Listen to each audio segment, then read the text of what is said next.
Hello guys, tingnan nyo naman yung ginagawa natin.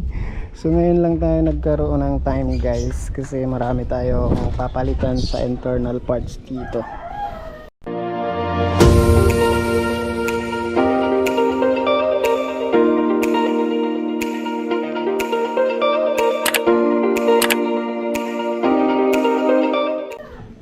Due na kasi sa mga oil filter, fuel filter na palitan na natin. Ito po siya 36 odo mula nang binili. Yan, pinalitan ko na. Then ito yung o-ring nya. Yung original o-ring binalik ko, pula kasi mas maganda yan. Tapos dito ko siya binili, dito ayun, nakalagayan kasi ito Shopee ko binili, ganyan lang. Dito siya, available siya dito yung fuel filter. Mabilis lang naman dumating. Tapos yun, napalitan na natin ng fuel filter. Kailangan nyo lang tanggalin to. Ayan, dito kasi yan sa taas, para ma-access nyo at mailabas nyo ang buong filter. Hindi nyo na kailangan tanggalin tong tangke. Ito lang bracket na to. Pag tinanggal nyo 10mm dalawa, ayan na, ma-access nyo na yan. Siyempre tatanggalin nyo yung cover. Ayan. Tapos sakalinisan ko na rin yan mamaya. May gagawin pa rin tayo dito guys. Nagpalit din tayo ng ABS sensor. Ayan, kasi hindi na gumagana yung ABS sensor ko. Mamaya sasabihin ko yung technique kung paano nyo malalaman kung wala kayong tester, wala rin kayong device, para malaman kung saan yung ABS sensor na papalitan or saan yung sira, harap ba o likod, kasi dual ABS to yung likod ko is okay. Yan.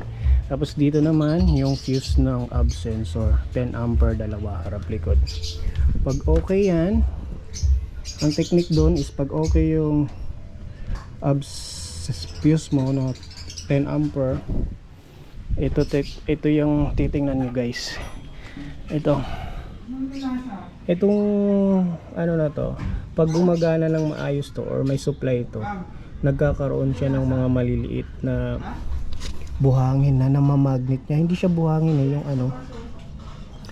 parang alam mo yung sa buhangin na sumasama ng mga maliliit at pinong bakal. Yun, pag ito namamagnet or meron kayong nakikitang ganong bagay, ibig sabihin gumagana yung sensor nyo or may supply.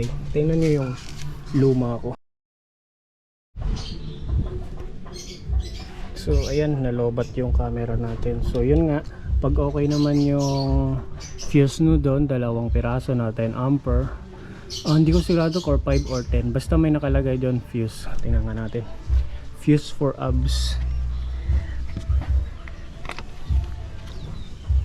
Ayan, 10 nga. Ayan dalawa. Ito kita nyo to, 10 ampere ABS, tapos 15 ampere ABS, 15 yan. Kung buo yan, minsan kasi yan din yung nasisira kaya nawawala yung ABS nyo, kaya umiilaw yung dito. So kung buo yan, makikita nyo dito, kasi syempre nakakasada tayo, diba? Nadudumihan yan. Tingnan mo to, sobrang linis niya. Ibig sabihin wala na talaga siyang supply or sira na siya, hindi na siya nagkakaroon ng magnet or parang buhangin nga ang tawag doon. Basta maliliit na siya na buhangin, pero bakal yun. Parang nasa bibig ko na char. Iron, parang iron na maliliit. Yung iron maliliit, buhangin siya na parang gano'n. Didikit-dikit siya dito ng konti pag gumagana yung ABS mo. Ayan, pag ito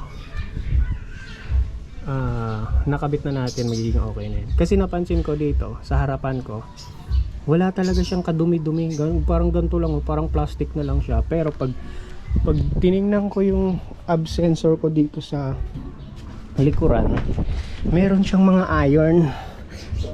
Yan. Pag tinanggal ko yan, may maliliit siyang iron na dumidikit-dikit. Ibig sabihin may supply siya o gumagana siya. Tsaka kung madami na yun, sobrang dami na yun, kailangan mo ring linisan. Kasi magkakaproblema ka rin sa abs. Kasi ano yun eh. Sige, papakita ko sa inyo ha. Tatanggalin natin yun, yung sinasabi ko. Ito kasi hindi ko pa natanggal eh. Makikita nyo yung mga iron. Ay, ito ha. Wait lang.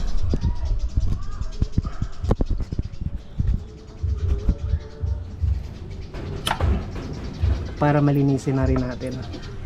Yung sinasabi ko, kung gusto nyo malaman kung saang abs ang sira. Ito hindi ko pa tinanggal or hindi ko pa nilinisan. Iwan ko lang kung kita. Ayan o. Ayan o, kung may mga iron na yan. Maliit lang naman siya. Sobrang, ayan. Iwan ko lang kung kita. Parang namamagnet siya. Ibig sabihin, kung magana pa yung abs natin. Pag dumami naman yan, ayan, nakikita nyo. Sa personal, makikita nyo yan. Pag dumami naman yan, magkakaproblema ka rin. So, lilinisin mo rin yan. Iron, sumasama yan sa mga buhangin. Ibig sabihin nun, goods yung abs natin. So, linisan na natin. Doon ko na napagtanto na walang sira yung likuran ko. Kaya yung harapan ko yung in-orderan ko. Kaya papalitan natin.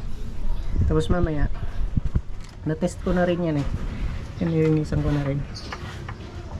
Na-test ko na rin yan eh.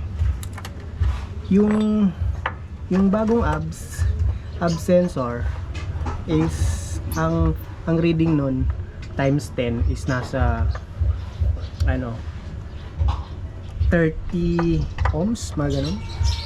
Kasi ako multimeter ang ginamit ko. Nasa 30 ohms ang reading nun. Pag binaliktad mo yun, 0 dapat makukuha mo. Ito kasi yan eh. Ito. Pag positive negative kasi ito, ayan may number 1 tsaka 2. Hindi ko lang sure kung makikita nyo sa camera. Sa personal may nakikita ka 1 tsaka 2. Pag nilagay mo yung 1 at 2 sa positive negative, may mariread ka 30 ohms. Pag binaliktad mo, dapat wala. Ibig sabihin goods yun. Pag may tester ka. Ito, tinester ko to.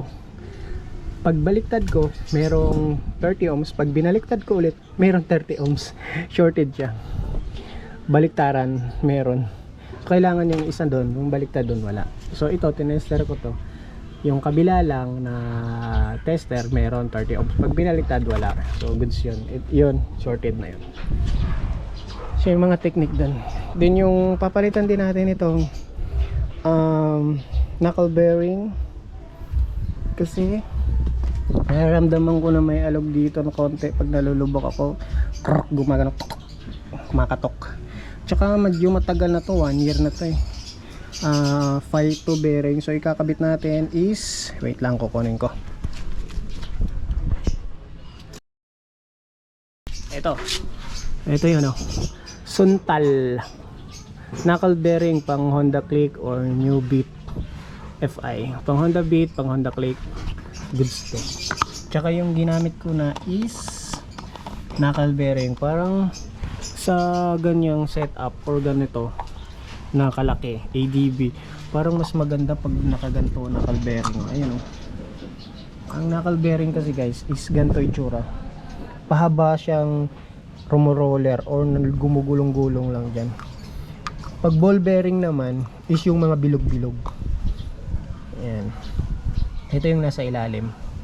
Ayan knuckle bearing ang tawag dito. Pag pansin ko lang pag ball bearing kasi parang hindi niya kaya or meron lang siyang tagal, siguro 1 year lang ganyan. Kasi sa sobrang laki niya, sa sobrang bigat niya, tapos sa mga dinadaanan kong terrain, na-UP siguro yung housing niya or yung ball bearing, hindi niya kinaya sa bigat, ganoon. So susubukan natin yan.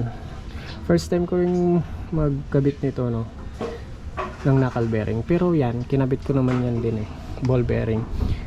Ginagamit to sa mga guys, tricycle. So mas matibay, di ba? Mas mahirap nga lang to ikabit.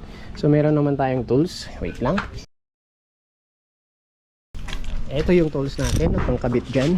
So standard tayo guys. Ayoko na kasing ipagawa dun sa labas kasi basic lang naman tong mga ganito. Huwag lang engine. Siguro top overhaul kaya natin.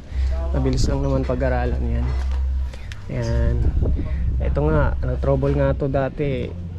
Talagang sumakit ang ulo ko, pero nagawa natin. Is yung issue lang naman is yung may wire na nagdikit. Saan ba banda yun? Parang nagsiswing kasi yun, tapos kumagasgas sa bakal. Hindi ko na maalala saan yun. Dito. Itong naka cable tie na to, kumakaskas dun sa bakal, so nag-short, namamatay yung makina. Pero napakatagal na nun, yun lang issue nun. Tapos naka cable tie na lahat. So mamaya i-engine wash din natin yan, sobrang dumi. Ayan. At battery natin, nagpalit na tayo.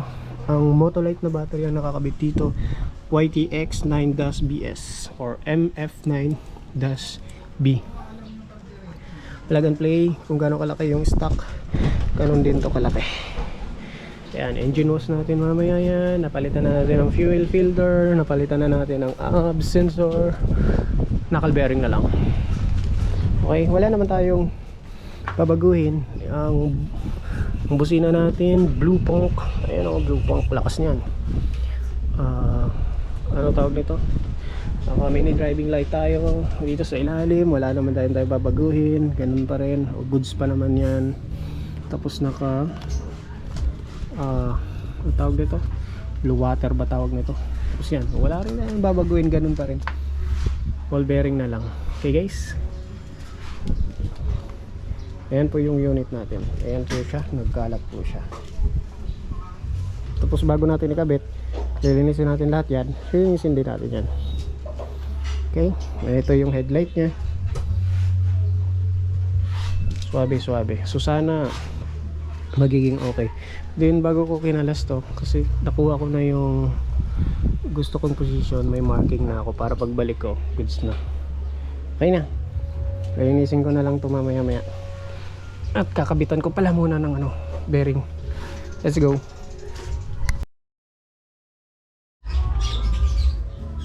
Hello guys, update natin. Ayan guys, so basag nga yung basag nga yung bearing. Ayun ako kung nakikita nyo yan guys, so ayan o, basag ang bearing. Ayan o, basag. Ayan o, basag, durog na. So ball bearing, ayun, halos lahat pala durog eh. Kaya pala pag lumiliko-liko ako may may kanto. Ayan o, kita nyo yan, basag na basag. Ito, oh, hati.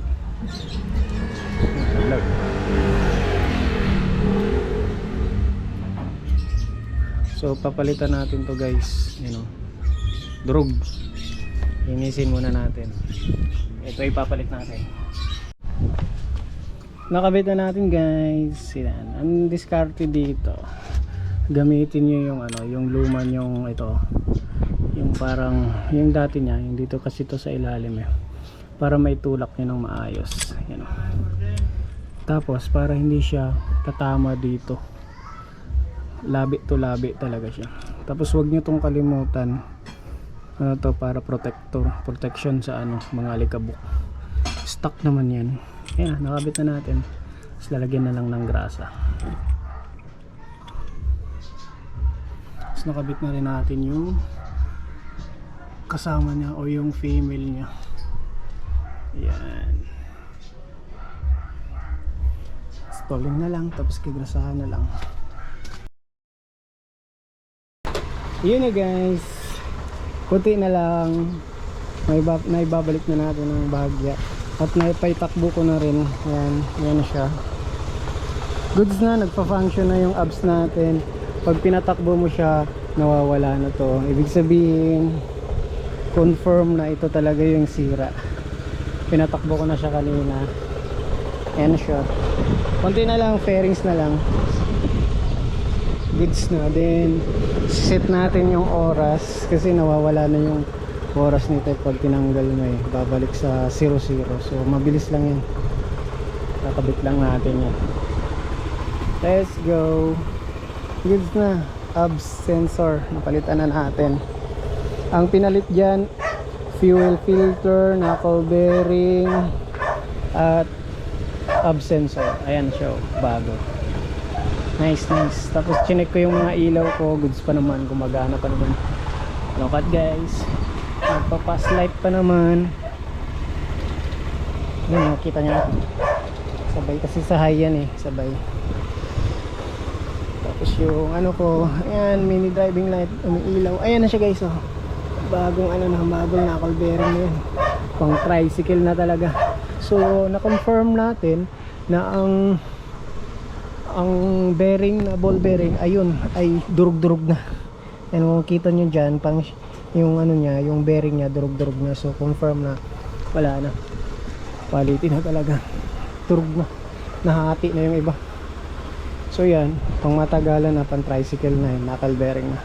So yun guys, maraming salamat. Kakabit ko lang naman yan, bearings lang naman. This is Grip Moto. Sana meron kayong natutunan. Kung may tanong kayo, try natin sagutin sa comment section na to. Thank you ulit. At this is Grip Moto. Bye bye. Isa pang placer. Oh yun, no? Ay, busina, check natin. Ay, lakas. Lakas guys. Blue punk. On your grip. Bye bye.